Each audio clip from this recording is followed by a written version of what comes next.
அந்த வீட்டுக்கு நான் மருமக. அந்த உரிமை எனக்கு முழுசா கிடைக்கணும்னா நாங்க போறது தானே சரி. எதிரிக்கு 2 கண்ணும் போகணுங்கிற மாதிரி இந்த வீடு நமக்கு முழுசா கிடைக்கலனாலும் பரவாயில்ல. ஆனா இந்த வீட்ல நமக்கும் உரிமை இருக்குல்ல, அத நாம விட்டு கொடுத்துட கூடாது.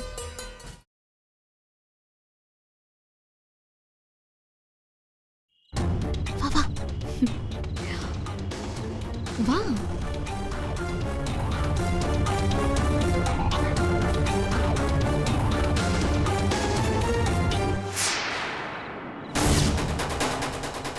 வளரு, பின்னாடியே வந்து ஒட்டு கேட்கும் பாரு.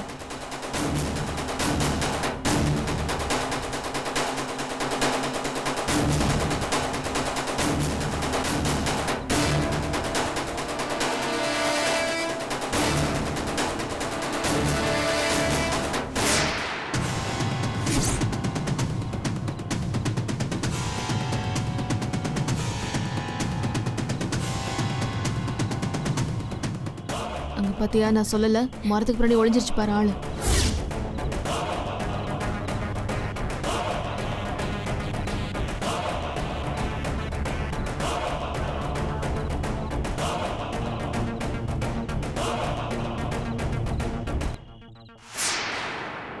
இவ்ளோ வேலை காட்டுறவள நம்ம நல்லா சுத்த விடணும். நீ வா, நம்ம வேற இடத்துக்கு போய் பேசலாம்.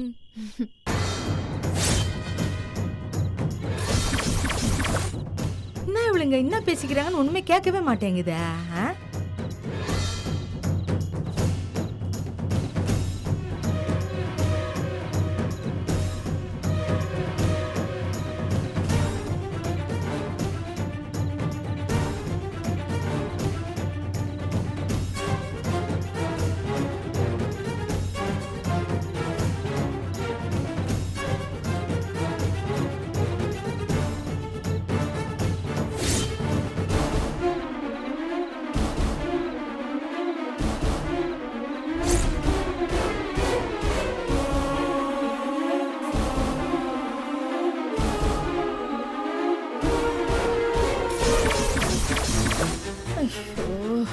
என்ன பேசுறாங்கன்னே கேட்க மாட்டேங்குது. கிளாடிங்களா இருக்கிறாளுங்களே 2 பேரும். விடக்கூடாது, விடமாட்டேன்டி உங்களை. இதா வரேன் வரேன்.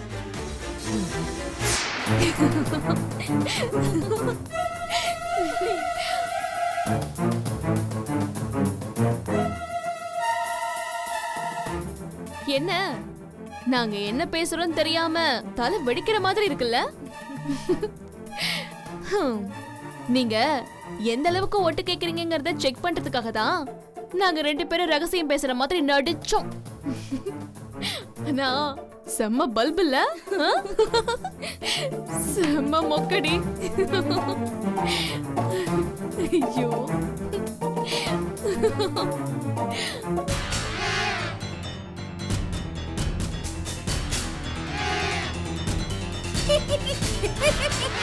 நாட்டை கண்டுட்டாளுங்க, இப்படி சிரிக்கிறாளுங்கன்னே தெரியலையே.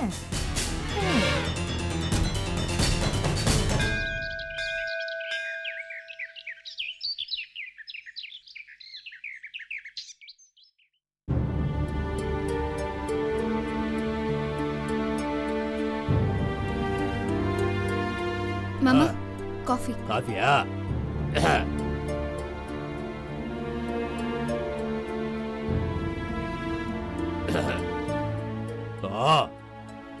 அப்பப்போ அந்த கீதா பொண்ணுகிட்ட பேசுறியா வைக்கிறியா? பேசிட்டு தான் மாமா இருக்கேன். அப்பப்போ பேசிக்கோ வச்சுக்கோ. ஆமா, அவளை எப்போதும் நம்ம கைக்குள்ளேயே வச்சுக்கணும், பாத்துக்கோ. அவ நல்லா படிச்சிருக்கா, ரொம்ப யோசனை பண்றா, பார்த்து நடந்துக்கோ. ஆமா. என்னடா? ஏய், பாத்துக்கோ, அடக்க ஒடுக்கமா இரு, கல்யாணம் முடிகிற வரைக்கும். சரிங்கப்பா. இப்ப எங்க கிளம்பிட்ட?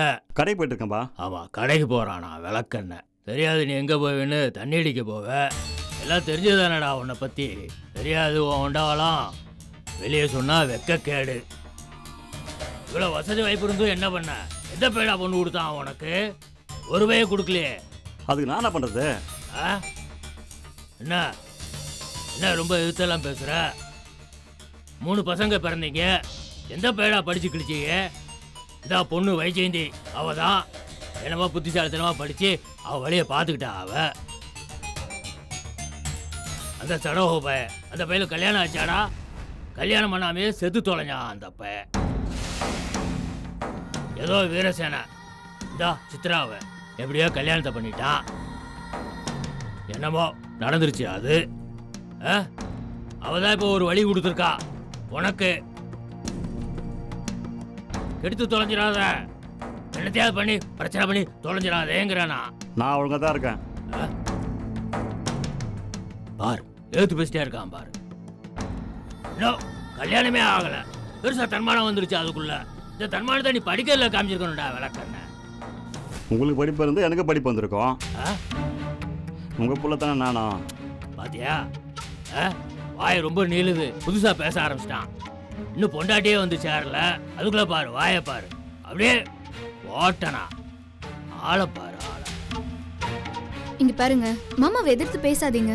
அவர் சொல்றது சரிதானே. கல்யாணம் நடக்கிற வரைக்கும் நம்ம தான் பொறுமையா இருக்கணும். அப்படி சொல்லு, பொறுமையாத்தான் இருக்கணும். அப்பா இதை விட்டா வேற பொண்ணு உனக்கு கிடையாது, பாத்துக்கோ. அப்புறம் கல்யாணமே கிடையாது, இப்படியே அலைய வேண்டியதான் பரதேசி பிக்காரி மாதிரி, தெரிஞ்சுக்கோ. மாமா கல்யாணம் நல்லபடியா நடக்கும் மாமா, நீங்க ஒன்றும் கவலைப்படாதீங்க. நடக்கணும். நீங்க கிளம்புங்க. சரிங்க நீ பார் நடைய பார், நடையெல்லாம் ஒரு தினுசா ஓராம் பார். இந்த பாரு சித்ரா, சீக்கிரம் நிச்சயார்த்தத்தை பண்ணணும். நிச்சயார்த்தம் பண்ண உடனே கல்யாணத்தை முடிச்சிடணும் பார்த்துக்கோ. ஆமா, எந்த பிரச்சனைக்கும் இடம் கொடுக்க கூடாது. சீக்கிரமா கல்யாணம் நடக்கணும்.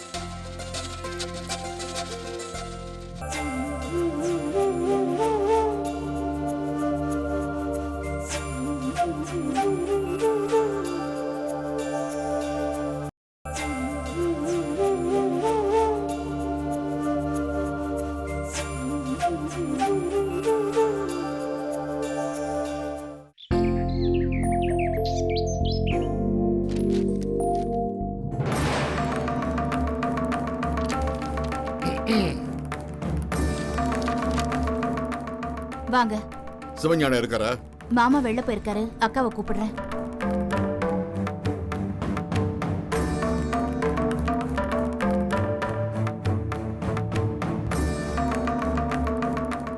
வாங்க வாங்க உட்காருங்க.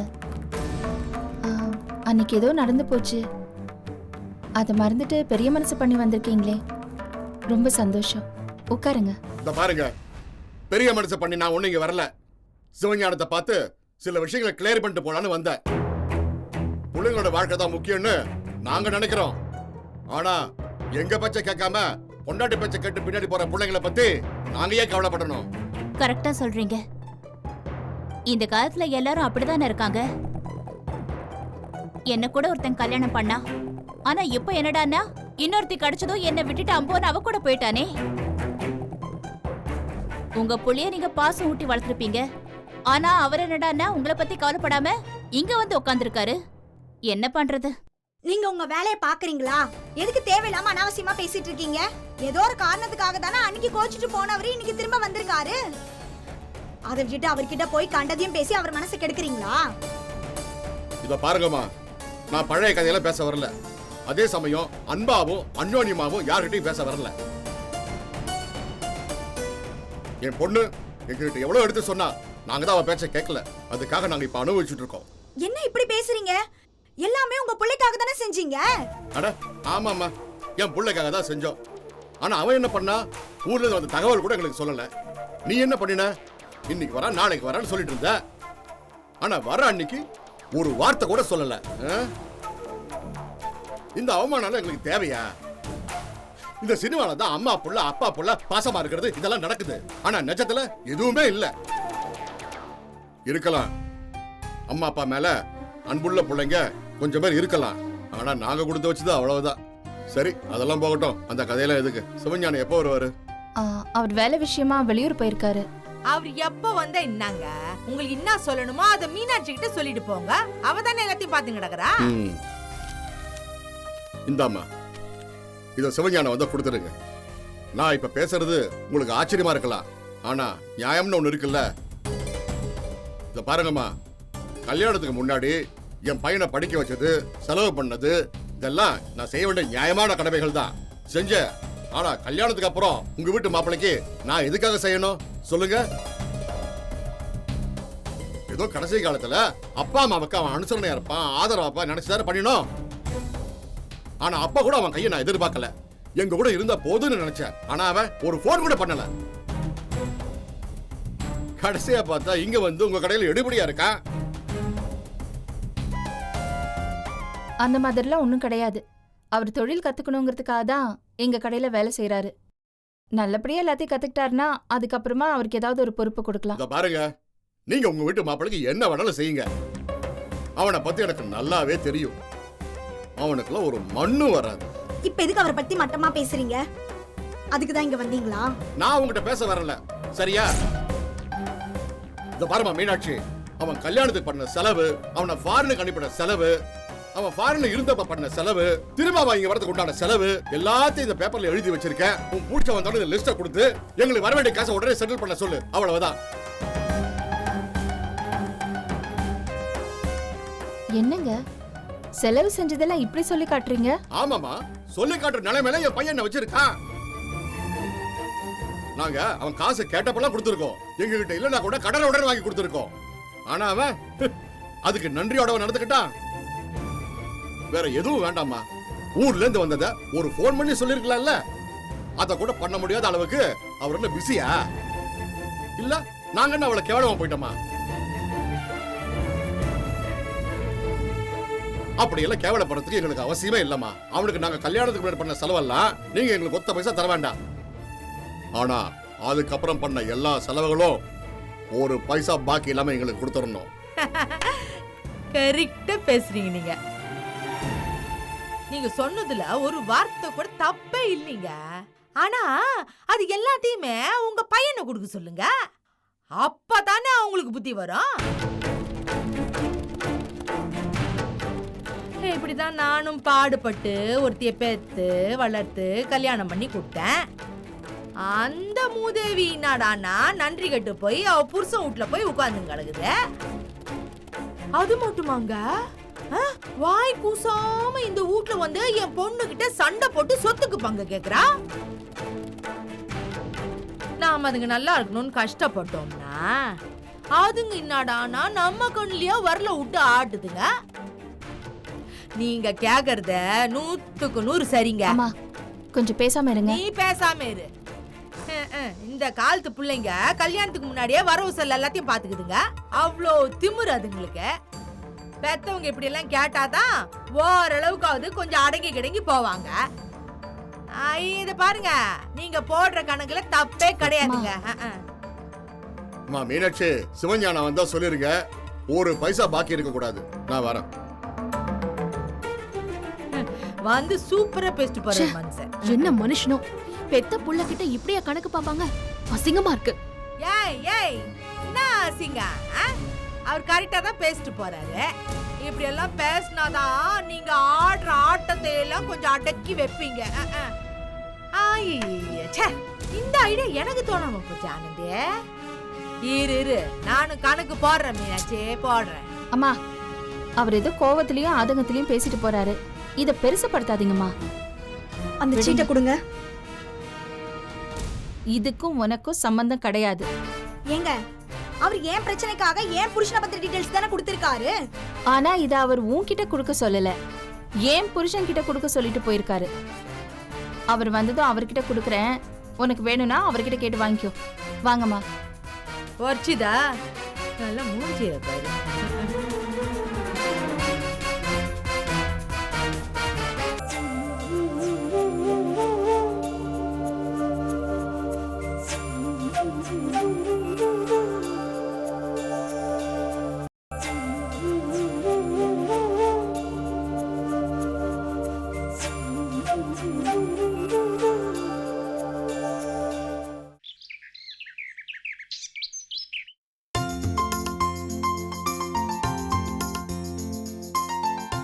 நட்டாஷா, ஜூஸ் போட்டு எடுத்துட்டு வரட்டுமா?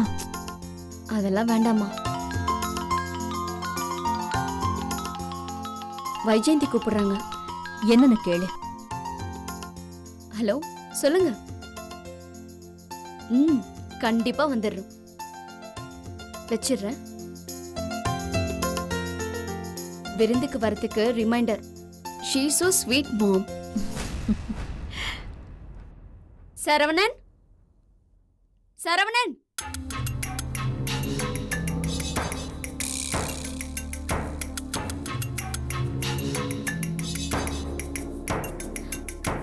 வைஜெயந்தி ஃபோன் பண்ணாங்க. எல்லாம் ரெடி பண்றாங்களாம். ஃபோன் பண்ணி ரிமைண்ட் பண்ணாங்க. கிளம்புறீங்களா போலாம்? நட்டாஷா, நான் திரும்ப திரும்ப சொல்றேன், நீ என்கிட்ட கோவப்பட்டு எந்த பிரயோஜனமும் இல்ல. நாம 2 பேரும் அங்க போனா உனக்கு இன்னும் டென்ஷன் தான் ஜாஸ்தி ஆகும். அந்த ஆனந்தியை பத்தி உனக்கு நல்லா தெரிஞ்சும் நீ ஏன் இப்படி பண்றேன்னு எனக்கு புரியல நட்டாஷா. உங்களுக்கு என்ன பத்தி புரியல சரவணன். ஆனா அவளை பத்தி நல்லா புரிஞ்சு வச்சிருக்கீங்க. சரி, ஆனந்தி ஆனந்தின்னு ஏன் இவ்வளவு பயப்படுறீங்க? அப்படி என்ன பண்ணிடுவா அவ? தலையா வாங்கிடுவா?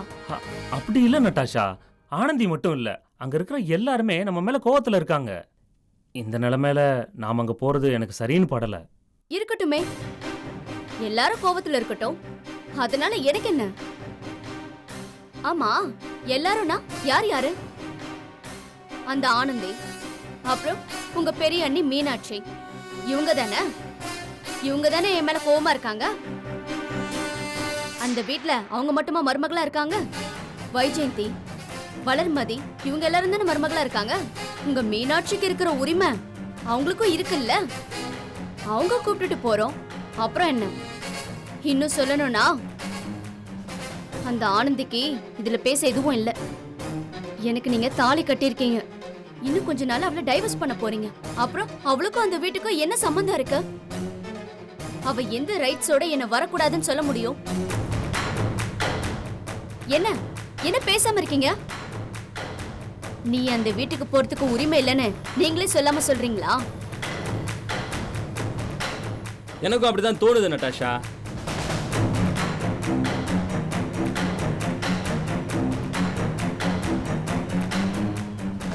எனக்கு என்னமோ சரவணா அவங்களுக்கு பயப்படுற மாதிரி தெரியல. இவருக்கு எந்த பிரச்சனையும் வந்துடக்கூடாதுன்னு நினைக்கிறாரோன்னு தோணுது.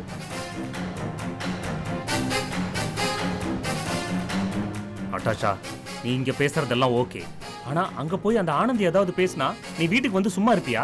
அப்பயும் என்னதானே குறை சொல்லுவ? இல்ல, மாட்டேன். இன்னைக்கு எல்லாத்துக்கும் ஒரு முடிவு கட்டிடலாம்.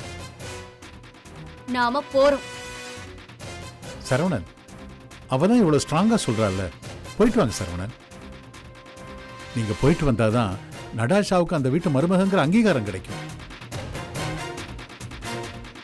நீங்க அந்த ஆனந்தியை டைவர்ஸ் பண்ணிட்டு நடாஷாவை கல்யாணம் பண்ணிட்டீங்கன்னு எல்லாருக்கும் ஊர்ஜிதப்படுத்துற விஷயம் அது. அது மட்டும் இல்ல கிட்டி, இவங்க அந்த வீட்டுக்கு போனாங்கன்னா மத்தவங்க எல்லாம் எப்படி ரியாக்ட் பண்ணுவாங்கன்னு நாம தெரிஞ்சுக்கிறதுக்கு நல்ல ஒரு சான்ஸா இருக்கு இல்லையா இது? கரெக்ட். சிவஞானம் மீனாட்சி இதை எப்படி எடுத்துக்கிறாங்கன்னு நம்ம பார்க்கணும். நாங்க இதுல ரொம்ப கிளியரா இருக்கோம் சரவணன். போய் ரெடியாகுங்க. நீ இவ்வளவு பேசினதுக்கு அப்புறமும் சரவணன் யோசிக்கிறாருன்னா அவன் சொல்றதெல்லாம் தாண்டி சரவணனுக்கு இதுல விருப்பம் இல்லை போல இருக்கு. டேய், நீ எதுவும் பேசாத சொல்லிட்ட. ஏன் ஏன் நான் பேசக்கூடாது? இந்த ஃபேமிலியோட வெல்விஷர் நட்டாஷா நல்லா இருக்கணுன்றதுக்காக நான் என்ன வேணாலும் பேசுவேன், என்ன வேணாலும் செய்வேன். ஏன் ஆண்டி, எனக்கு அந்த ரைட்ஸ் இருக்கா இல்லையா? நிச்சயமா இருக்கு கிருஷ்ணா. சரவணன், கிளம்புங்க, போலாம். நான் போய் ரெடி ஆயிட்டு வரேன்.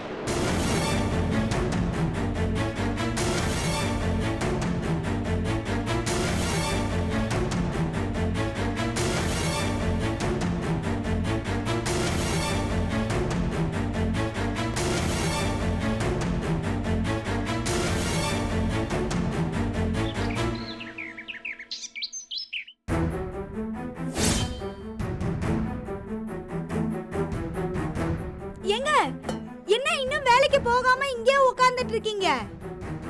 ஆமா, கடையில சேர்த்த உடனே பணத்தை வாங்கி எண்ணி போட்டு போட்டு தாங்க முடியல. லேட்டா போனா என்ன ஆகும்? எங்க ஒரே நாள்ல கேஷ் கவுண்டர்ல உட்கார்ந்து காசெல்லாம் ஹேண்டில் பண்ணனும்னா அதுக்குன்னு கொஞ்சமாவது அனுபவம் வேணாமா? ஆமா, அந்த கணக்குப்புல சுப்பிரமணியம் என்ன கேவலமா வேலை வாங்குறான். அதை கேட்டா உங்க அண்ணன் சிவஞானம் ராஜேந்திரனாலாம் இப்படிதான் வேலை கத்துக்கிட்டாங்கன்னு கதை விடுறான். ஏங்க அவங்களே அப்படி வேலை கத்துக்கும் போது நீங்க மட்டும் ஏன் இப்படி யோசிக்கிறீங்க? இத பாரு, அவங்க வீட்டு கடையில அவங்க வேலை கத்துக்கிறது அனுபவம். ஆனா வீட்டு மாப்பிள்ளையா இருக்கிறனா அந்த மாதிரிலாம் இருந்தா அது எனக்கு அவமானம். அன்னைக்கு எங்க அப்பா வந்து அந்த சுப்பிரமணியம் முன்னாடி கேவலமா திட்டிட்டு போனாரு. ஏங்க உங்க அப்பா இங்க வந்து கூட தான் கேவலப்படுத்திட்டு போனாரு. நீங்க கொடுக்க வேண்டிய லிஸ்டை எங்க அண்ணி கிட்ட கொடுத்து எங்க அண்ணன் கிட்ட கொடுக்க சொல்லிருக்காரு. அது மட்டும் நம்மளுக்கு அவமானம் இல்லையா? அதனாலதான் நான் சொல்றேன், மத்தவங்க முன்னாடி நான் கம்பீரமா இருக்கணும்னா கடையை நிர்வாகம் பண்ற பொறுப்பை என்கிட்ட கொடுக்க சொல்லு. என்ன பேசுறீங்க நீங்க? சண்முக அண்ணன் அந்த பொறுப்புல இருக்காரு. அவர்தான் சிங்கப்பூர் மலேசியான்னு கிளம்பிட்டார்ல, வரத்துக்கு 2-3 மாசம் ஆகும். ஏன் பொறுப்புல கடையை விட சொல்லு, நான் பாத்துக்கிறேன். ஏங்க உங்களுக்கு என்னங்க அனுபவம் இருக்கு? அதெல்லாம் நான் எல்லாத்தையும் கத்துக்கிட்டேன். என் பொறுப்புல கடையை விட்டா நான் அதை எங்கேயோ கொண்டு போயிடுவேன். ஆமா, வெளிநாடு போய் கிழிச்சது பத்தாது. அப்படி என்ன நம்பலையா? அப்புறம் எதுக்கு உங்க கடையில என்ன சிற சொன்ன? எடுபடி வேலை பார்க்கவா? இங்க பாருங்க, புரியாம பேசிட்டு இருக்கீங்க. நான் என்ன புரியாம பேசுறேன்? உங்களை மாமா கூப்பிடுறாங்க.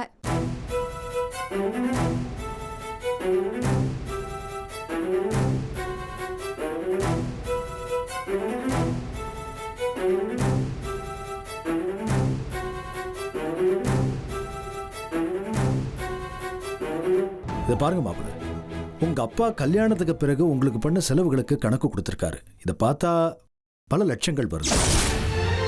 நீங்க எங்களுக்கு தேவையானது செஞ்சீங்கன்னா நாங்க உங்களுக்கு தேவையானது செஞ்சுட்டு போறோம். என்ன சொல்றீங்க சேதுராமன்? நிச்சயமாக என்னால முடிஞ்சதை கண்டிப்பா நான் செய்யறேன். முதல்ல வேலைய உருப்படியா கத்துக்கோங்க. அப்புறம் காசை உரிமையா எங்க அண்ணன் கிட்ட கேட்கலாம். என்னடி பேசுற?